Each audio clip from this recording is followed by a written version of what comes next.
근초고왕. 근초고왕 제위 34만 6,375년은 백제 제13대 왕으로 백제를 한반도 서남부의 강국으로 도약시킨 대표적인 군주다. 그의 치세는 흔히 백제의 전성기로 불리며 영토 확장, 군사적 승리대회, 교류국가 체제, 정비 등 여러 방면에서 눈부신 성과를 이룬 시기로 평가된다. 1. 즉위 배경과 왕권 강화. 근초고왕은 고위왕계 왕통을 이은 군주로 즉위 당시 백제는 한강 유역을 중심으로 성장하고 있었으나 고구려와의 긴장 관계 속에서 세력 균형을 다투고 있었다.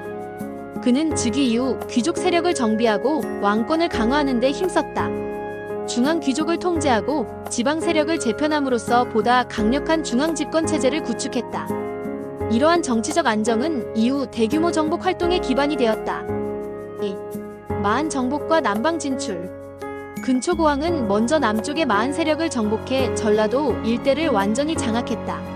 마한은 오랜 세월 여러 소국으로 분립해 있었는데 이를 병합함으로써 백제는 한반도 서남부의 경제적 군사적 기반을 확고히 했다. 특히 비옥한 호남 평야를 확보함으로써 농업 생산력이 크게 증대되었고 이는 인구 증가와 군사력 확대를 가능하게 했다. 이 과정에서 백제는 단순한 부족 연맹을 넘어 명실상부한 고대 국가로 발전했다. 마한 병합은 백제가 사만의 한 축에서 벗어나 독자적 패권 국가로 성장하는 결정적 전환점이었다. 3. 고구려와의 전쟁과 평양성 전투. 근초고왕의 가장 큰 업적은 북방의 강국 고구려를 상대로 거둔 승리다. 371년 백제군은 대대적으로 북진하여 평양성까지 진격했다. 이 전투에서 고구려의 왕인 고구건왕이 전사하는 사건이 발생했다. 이는 삼국 간 세력 균형을 뒤흔든 중대한 사건이었다. 고구려 왕의 전사는 고구려 역사에서도 드문 일이었으며 백제의 군사력이 당시 얼마나 강력했는지를 보여준다.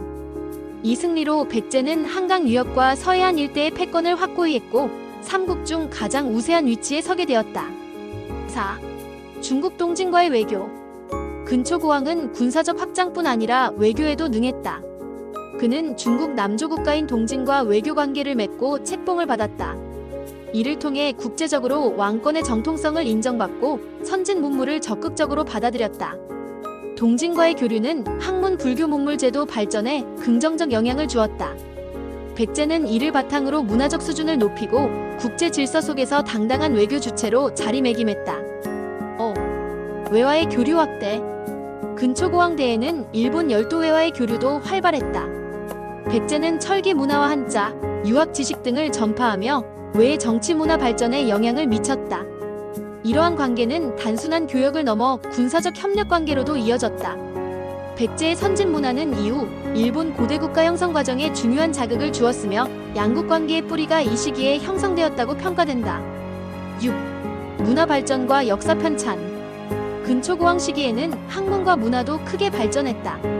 특히 박사고흥이 서기를 편찬했다는 기록이 전해지는데 이는 백제가 이미 역사 기록 전통을 갖추고 있었음을 보여준다.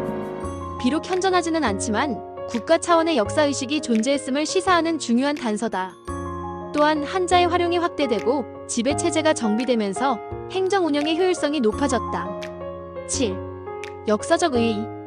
근초고왕의 통치는 백제의 최대 전성기로 평가된다. 그는 남쪽으로 마한을 병합하고 북쪽으로 고구려를 격파하며 외교적으로는 동진과 교류하고 외와 관계를 강화했다. 내치와 외교, 군사와 문화 모든 면에서 균형 잡힌 발전을 이룬 것이다. 이 시기를 통해 백제는 단순한 지방 세력을 넘어 동아시아 국제 질서 속의 강국으로 자리 잡았다. 이후 백제가 웅진사비 시대로 이어지며 문화 강국으로 발전할 수 있었던 기반 역시 근초고왕 때에 마련되었다. 결국 근초고왕은 백제의 영토와 국력을 극대화한 정복 군주이자 국제적 감각을 갖춘 외교 군주였다. 그의 치세는 삼국시대 초중반의 판도를 바꾼 결정적 시기로 한국 고대사에서 빼놓을 수 없는 전성기의 상징이라 할 수 있다.